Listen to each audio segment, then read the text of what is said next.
জাতিসংঘের সাধারণ অধিবেশনে যোগ দিতে কিছুক্ষণের মধ্যে নিউ ইয়র্ক পৌঁছাবেন ডক্টর মোহাম্মদ ইউনূস। আজ বাইডেনের সঙ্গে বৈঠক। গুম, যৌন নির্যাতন ও মানবতা বিরোধী অপরাধ, গণহত্যার দায়ে 10 বছর নিষিদ্ধ হবে রাজনৈতিক দল, প্রস্তাব আইন মন্ত্রণালয়ে। হাসিনার বিরুদ্ধে আন্তর্জাতিক অপরাধ ট্রাইব্যুনালে প্রথম গুমের মামলা, জামাতের রাজনীতির কারণেই প্রতিহিংসার অভিযোগ। আমাকে এক বস্তা বিস্ফোরক দিয়ে রাষ্ট্র বিরোধী কর্মকাণ্ডের সঙ্গে আমি জড়িত এই মর্মে আমাকে একটা মামলা দিয়ে তখন তারা জেল হাজতে পাঠিয়ে দেয়। হানি ফ্লাইওভার নির্মাণের আড়ালে 1300 কোটির বেশি টাকা পাচার করে ওরিয়ন গ্রুপ, ঠিকাদারের সঙ্গে প্রতারণা, মামলা হলেও অগ্রগতি নেই।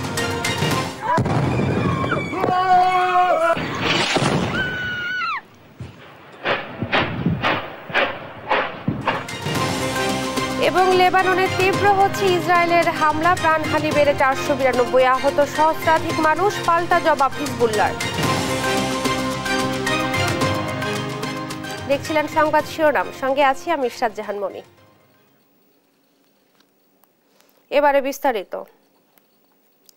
জাতিসংঘের সাধারণ পরিষদের অধিবেশনে যোগ দিতে কিছুক্ষণের মধ্যেই যুক্তরাষ্ট্রের নিউ ইয়র্কে পৌঁছাবেন ডক্টর মোহাম্মদ ইউনূস। সোমবার ভোরে কাতার এয়ারলাইন্সের একটি ফ্লাইটে নিরাপত্তা, গণমাধ্যম সহ সব মিলিয়ে 57 জন সফর সঙ্গী নিয়ে হযরত শাহজালাল আন্তর্জাতিক বিমানবন্দর ছেড়ে যান তিনি। 27 সেপ্টেম্বর সাধারণ অধিবেশনে ভাষণ দেবেন ডক্টর ইউনূস। জাতিসংঘের অধিবেশনের ফাঁকে মার্কিন প্রেসিডেন্ট জো বাইডেনের সঙ্গে তার দ্বিপক্ষীয় বৈঠকে বসার কথা রয়েছে। এছাড়া নেদারল্যান্ডস, পাকিস্তান, নেপাল, ইউরোপীয় কমিশন প্রধান, যুক্তরাষ্ট্রের পররাষ্ট্রমন্ত্রী সহ উচ্চ পর্যায়ের ব্যক্তিদের সঙ্গে তার বৈঠক করার কথা রয়েছে।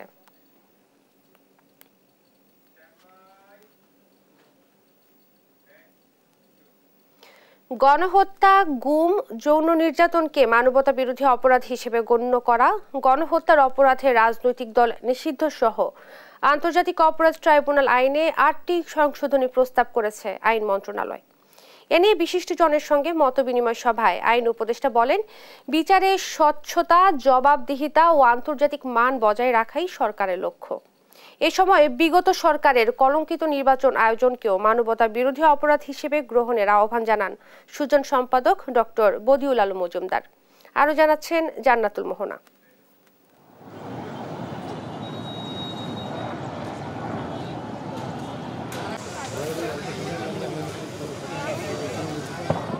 বৈষম্য বিরোধী আন্দোলন দমনে নির্বিচারে দমনপীড়ন চালায় তৎকালীন আওয়ামী লীগ সরকার। 800-র বেশি মানুষের প্রাণের বিনিময়ে পতন ঘটে শেখ হাসিনা সরকারের। বিজয়ের পর জুলাই আগস্টে হত্যাকাণ্ডের বিচার চেয়ে আন্তর্জাতিক অপরাধ ট্রাইব্যুনালে আসছে একের পর এক অভিযোগ। এমন প্রেক্ষাপটে আন্তর্জাতিক অপরাধ ট্রাইব্যুনাল আইন নিয়ে মতবিনিময় সভা করে আইন উপদেষ্টা ডক্টর আসিফ নজরুল। এতে গণহত্যায় কোনো বাহিনী বা দলের সম্পৃক্ততা, গুম, যৌন নির্যাতনকে মানবতা বিরোধী অপরাধ হিসেবে গণ্য করা এবং জড়িত রাজনৈতিক দলকে 10 বছর নিষিদ্ধ করা সহ 8টি সংশোধনী প্রস্তাব করে মন্ত্রণালয়। এসব খসড়া সংশোধনীকে সাধুবাদ জানিয়ে আরো কিছু প্রস্তাবনা তুলে ধরেন বিশিষ্টজনরা। ব্যবস্থা নেওয়ার ক্ষেত্রে 10 বছরে, সর্বোচ্চ 10 বছরে এটাকে কনফাইন করছি। সেটা কেন করছি সেটা নিয়ে আমার নিজের মধ্যে একটু প্রশ্ন আছে। সেটা আমরা আনলিমিটেড রাখতে পারি। কয়েক মাসে যা হয়েছে এটার যে বিচার করবে এটা স্বচ্ছভাবে করবে, আমি সেটার জন্য ওনাদেরকে সাধুবাদ জানাই। এক্সপ্লেনেশনটাও যদি থাকে এবং আর্টিকেল 7(1) এর ফুল টার্মিনোলজি গুলো যদি থাকে, আমার মনে হচ্ছে অনেক বেশি কভারড হবে। প্রসিকিউটরস এন্ড আদার যারা, তাদের যেন সেই প্লেসগুলো, যেমন আয়নাঘরের মতো যে সমস্ত জায়গাগুলো, এগুলো ভিজিট করার মতন তাদেরকে ওই ক্ষমতাটাই যেন তাদেরকে দেওয়া হয় এবং তারা যেন ইনভেস্টিগেশনের জন্য একটা দক্ষ টিম পায়। ট্রাইব্যুনাল মে অ্যাডমিট সাম এভিডেন্স। এখন মে অ্যাডমিট এই কথাটার মূল উদ্দেশ্যটা আসলে আমাদের বোধহয় বোঝা দরকার। এই মে অ্যাডমিট বলতে বোঝানো হয়েছে যে এখানে সার্টেন কিছু এভিডেন্সের কথা বলা হয়েছে যেটা ফর্মাল প্রুফ ছাড়াই কোর্ট অ্যাডমিট করতে পারে। 19-এ যে অ্যামেন্ডমেন্টটা প্রপোজ করা হয়েছে এটাও বোধহয় ভাববার বিষয় আছে। রাজনৈতিক দল নিষিদ্ধ সহ বেশ কিছু ইস্যুতে দ্বিমত জানান কেউ কেউ। ইমপ্লিমেন্টের জায়গা আছে আর আইনের জায়গা, this are separate, so I think separate রাখা উচিত। আর লাস্ট পয়েন্ট হচ্ছে, I think rules of procedure আমাদের আরেকটু ভালোভাবে দেখা উচিত। যে নির্দেশনাগুলো অ্যাপেলেট ডিভিশনের ছিল, অ্যাপেক্স কোর্টের ছিল, সেটা যাতে ইমপ্লাইড হয় সেই ব্যবস্থাটা করলে পরে কিন্তু এগুলো সবই হয়। তা নাহলে কিন্তু এটা সবগুলো, এই যে কাটাকাটনি আপনারা করেছেন এর জন্য অনেক ধন্যবাদ।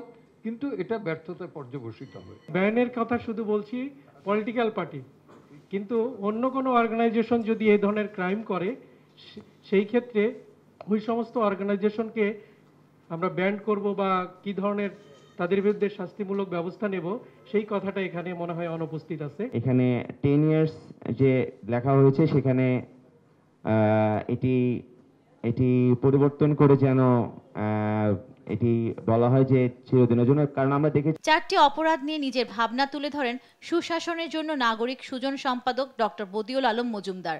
নির্বাচনী অপরাধ, যারা গুরুতর নির্বাচনী অপরাধ করেছে, আমাদের গণতান্ত্রিক ব্যবস্থাকে ধ্বংস করেছে, আমাদের সংবিধান লঙ্ঘন করেছে, তাদের বিরুদ্ধে এই আইন প্রয়োগ হওয়া দরকার। আইন উপদেষ্টা জানান, প্রতিহিংসা নয়, বিচার কাজে আন্তর্জাতিক মান নিশ্চিত করাই অন্তর্বর্তী সরকারের লক্ষ্য। আমরা সর্বোচ্চভাবে চেষ্টা করব শুধুমাত্র আগের যে ইন্টারন্যাশনাল ক্রাইম ট্রাইব্যুনাল একটা বিচার যে আছে সেটার চেয়ে তো অবশ্যই অনেক গুণ ভালো, নিরপেক্ষ, গ্রহণযোগ্য বিচার হবে। আমরা চেষ্টা করব আন্তর্জাতিক বিশ্বের কাছে এবং এখানে বাংলাদেশে যারা প্রতিটা মানুষের কাছে যেন এই বিচার গ্রহণযোগ্য হয়। কোনো দলকে নিষিদ্ধ করা নয়, সরকার জুলাই আগস্টে শহীদ ও আহতদের ন্যায় বিচার পাওয়া নিশ্চিত করতে চায় বলেও জানান ডক্টর আসিফ নজরুল। জান্নাতুল মোহনা, দেশ টিভি, ঢাকা। আওয়ামী লীগ সরকারের আমলে গুমের অভিযোগ এনে প্রথমবারের মতো আন্তর্জাতিক অপরাধ ট্রাইব্যুনালে অভিযোগ দেওয়া হয়েছে শেখ হাসিনার বিরুদ্ধে। এ মামলায় বিগত সরকারের সময় প্রত্যেকটি গুমের তদন্ত চাওয়া হয়। এদিকে গণহত্যার অভিযোগে শেখ হাসিনা সহ ৭৮ জনের বিরুদ্ধে অভিযোগ দাখিল হয়েছে ট্রাইব্যুনালের। বিস্তারিত শিউলি রায় রিপোর্টে। সাবেক প্রধানমন্ত্রী শেখ হাসিনার বিরুদ্ধে আন্তর্জাতিক অপরাধ ট্রাইব্যুনালে গণহত্যার অভিযোগ হয়েছে বেশ কয়েকটি। তবে এই ট্রাইব্যুনালে সোমবার গুমের অভিযোগ আনা হলো প্রথমবারের মতো। তবে আসামি করা হয় শেখ হাসিনা, ডিবির ডিসি মুশিউর রহমান, তৎকালীন পুলিশ, ডিবির সদস্য সহ ২৫ জনকে। অভিযোগ ২০১৮ সালে ১৭ নভেম্বর ব্যবসায়ী এনামুল কবিরকে তার প্রতিষ্ঠান থেকে তুলে নিয়ে যায় ডিবির সদস্যরা। সেখানে ১০ দিনের শারীরিক নির্যাতন চালানোর পর তার বিরুদ্ধে দেওয়া হয় রাষ্ট্রীয় বিরোধী মামলা। এই সময় পরিবার তার কোনো খোঁজখবর পায়নি। হঠাৎ করে ১০ থেকে ১৫ জনের একটি টিম আমার অফিসে ঢুকে এবং সাথে সাথে অস্ত্র প্রদর্শন করে আমাকে বলে যে ডিবি প্রধান আপনাকে তার অফিসে ডেকেছে। আমি ডিবি মিন্টু রোডে আছি।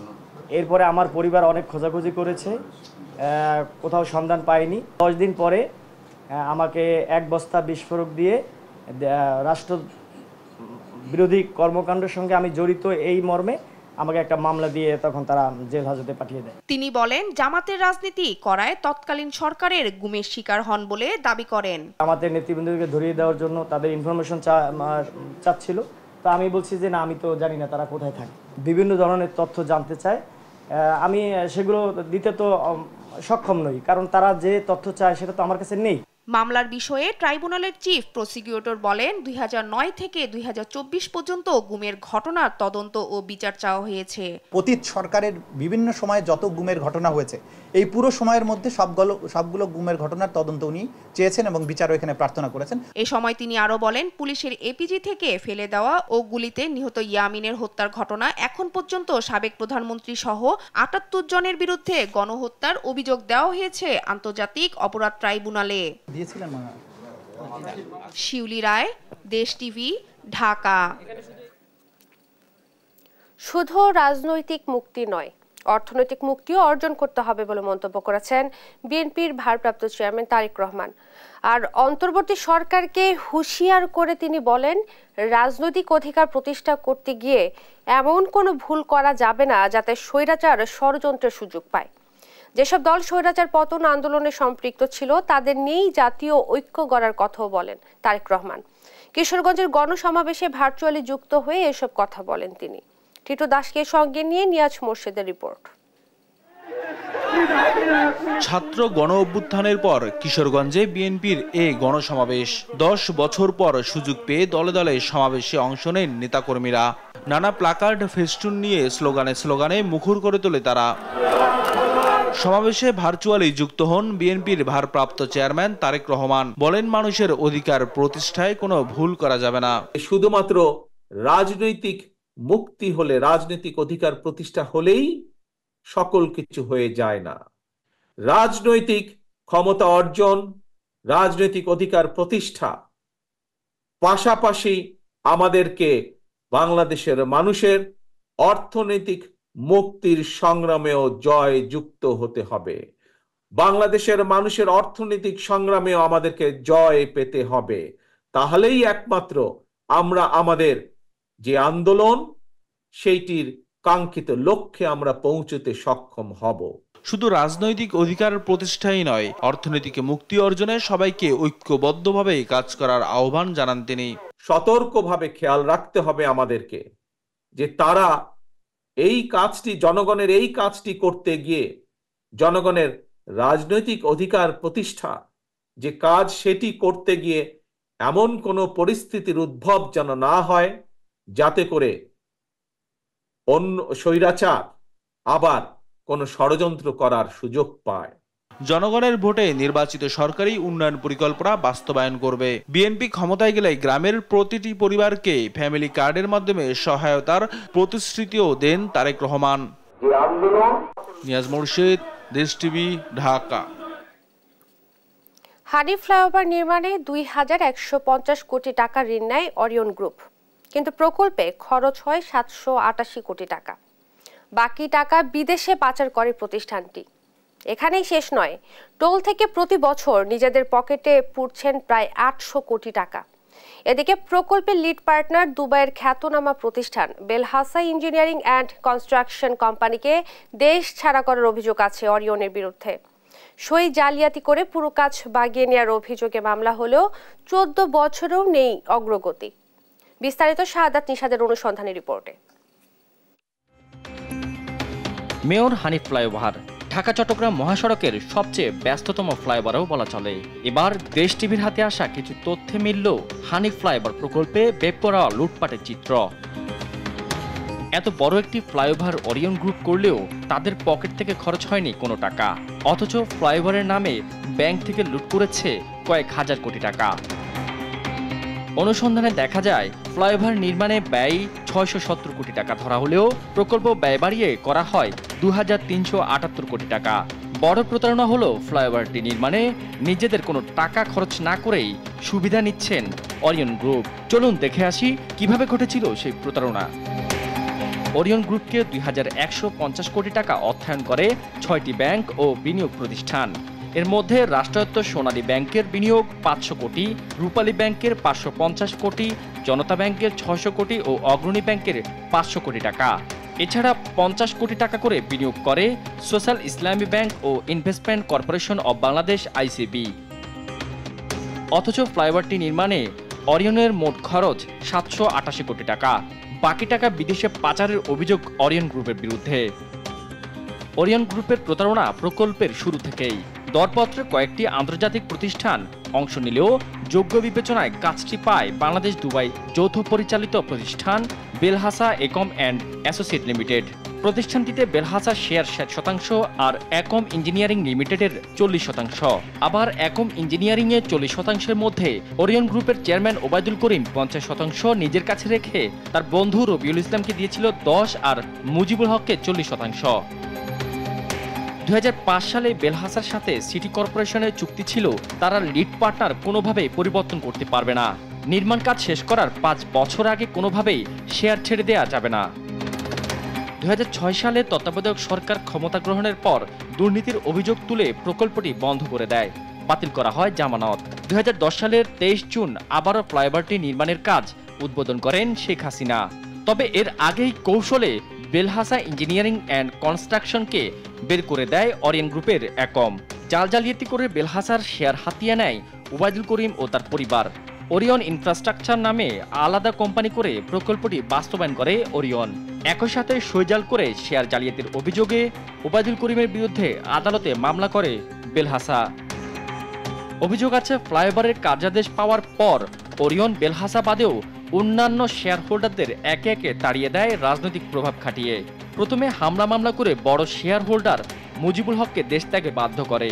একই সাথে ছেলে সালমান করিম ও জামাই মেহেদি হাসানের নামে জালিয়াতির মাধ্যমে সব শেয়ার হস্তান্তর করে। শাহাদাত নিশাদ, দেশ টিভি, ঢাকা। আতঙ্ক কাটিয়ে চেনা ছন্দে ফিরেছে পার্বত্য জেলা রাঙ্গামাটি। খুলেছে ব্যবসা প্রতিষ্ঠান। পরিবহন ধর্মঘট প্রত্যাহারের পর অনেকটাই স্বাভাবিক শহরের পরিস্থিতি। ছেড়ে যাচ্ছে দূরপাল্লার বাস ও পণ্যবাহী ট্রাক। এদিকে প্রায় স্বাভাবিক পরিস্থিতি খাগড়াছড়িতেও। সহকর্মীদের পাঠানো তথ্যচিত্রে টুম্পা আফরোজের ডেস্ক রিপোর্ট। আতঙ্ক কাটিয়ে চেনা ছন্দে ফিরেছে পার্বত্য জেলা রাঙামাটি। 3 দিনের থমথমে পরিস্থিতি কাটিয়ে ধীরে ধীরে স্বাভাবিক হতে শুরু করেছে জনজীবন। 144 ধারা প্রত্যাহার করা হয়েছে। গত রোববার 144 ধারা প্রত্যাহারের পর কিছু ব্যবসা প্রতিষ্ঠান খুললেও পুরোপুরি স্বাভাবিক হয়নি জনজীবন। রোববার বিকেলে সম্প্রীতি সমাবেশ ও সন্ধ্যায় পরিবহন ধর্মঘট প্রত্যাহারের পর কিছুটা স্বাভাবিক হয়ে আসে শহরের পরিস্থিতি। এখন পরিস্থিতিটা একটু স্বাভাবিক পর্যায়ে। গত 3 দিন ধরে যে অবস্থা দেখেছি, এটা আমরা পাহাড়ি বাঙালি আসলে ইস্যুটা তৈরি করা, যারাই তৈরি করুন না কেন, এটা পাহাড়ি বাঙালির জন্য আসলে আমাদের সবার জন্য সমস্যা। সবাই যেন শান্তি পরিবেশটা বজায় রাখে, এটা পাহাড়ি হোক আর বাঙালি হোক। সোমবার সকাল থেকে শহরে চলাচল করছে একমাত্র গণপরিবহন সিএনজি অটোরিকশা। পাশাপাশি ছেড়ে যাচ্ছে দূরপাল্লার যাত্রীবাহী বাস ও পণ্যবাহী ট্রাক। খুব চিন্তা ছিল, তার মধ্যে গাড়ি ঘোড়া বন্ধ ছিল, অবরোধ। আজকে থেকে গাড়ি ঘোড়া চলতেছে, চেঞ্জ চলতেছে, আমাদের একমাত্র পরিবহন চেঞ্জ চলতেছে।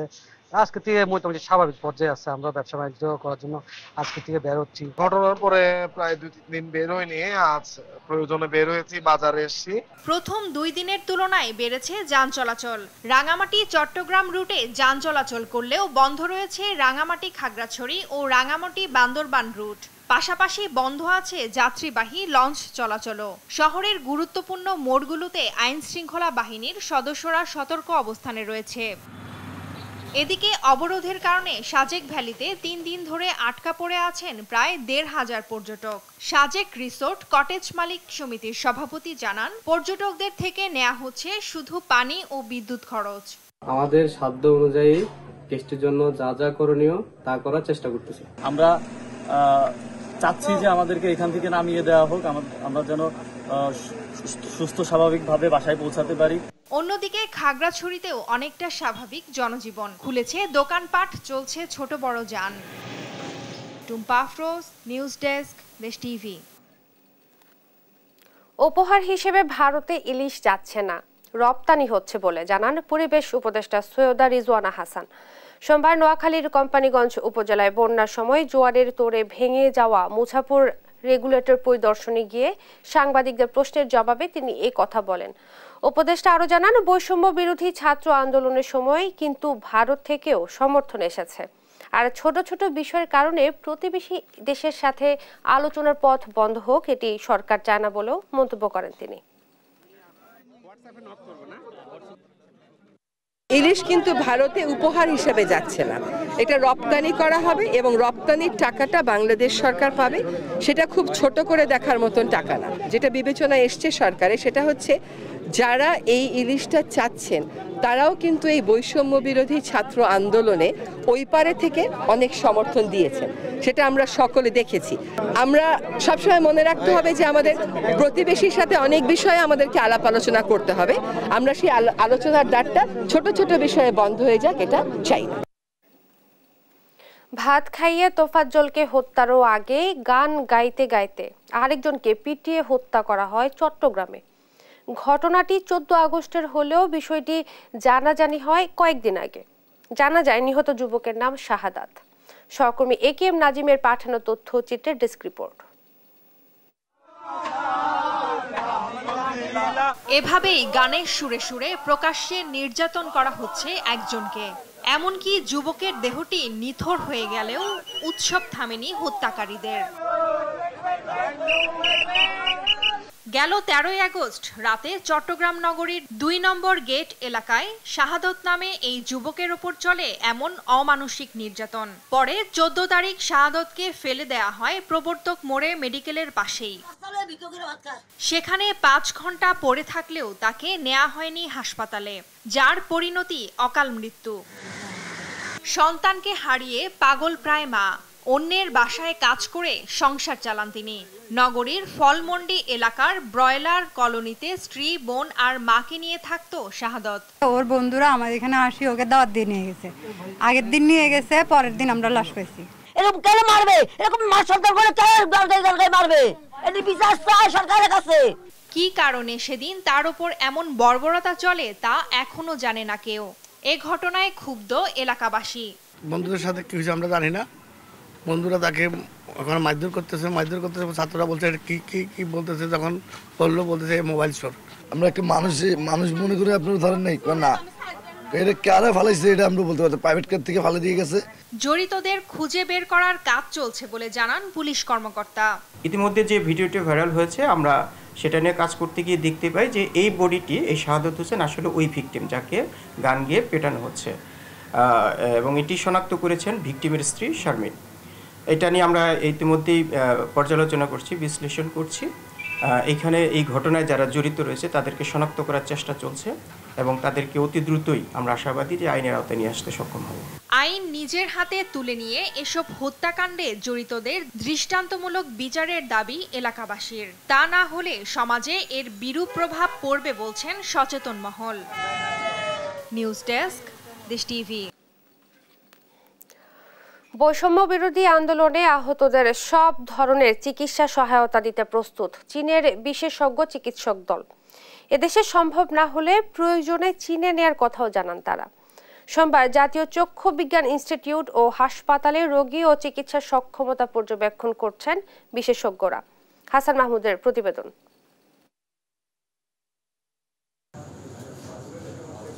দ্বিতীয় দিনে ব্যস্ত সময় পার করছেন চীনের বিশেষজ্ঞ চিকিৎসক দল।